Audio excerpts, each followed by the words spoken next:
সালাতুল হাজত নামাজ পড়লে কি হয় জানেন? অনেকেই কিন্তু আমরা সালাতুল হাজত নামাজ কি এটা জানিই না।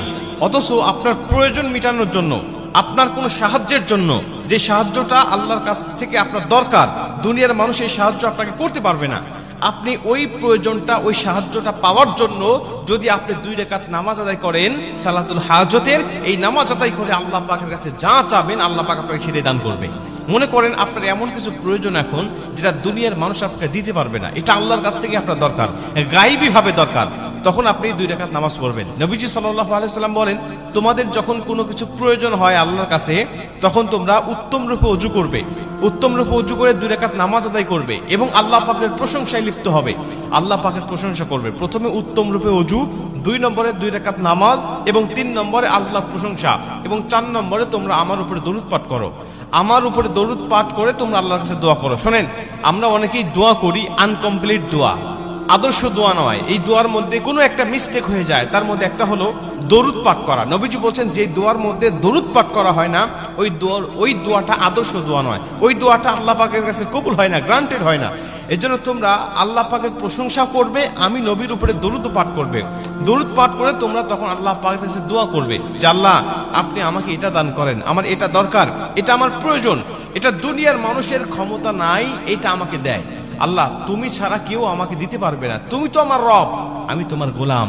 আল্লাহ আমি ছাড়া তোমার দুনিয়াতে হাজার বান্দা আছে, কিন্তু আল্লাহ তুমি ছাড়া আমি বান্দার কাছে দ্বিতীয় কোনো রব নাই।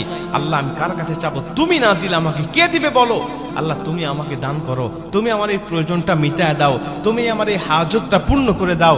আল্লাহ আমার এটার দরকার, আল্লাহ আমার সেটার দরকার। আপনি জায়েজ কিছু যদি আল্লাহর কাছ থেকে চাইতে পারেন, আল্লাহ পাক তখন আপনাকে দান করবে।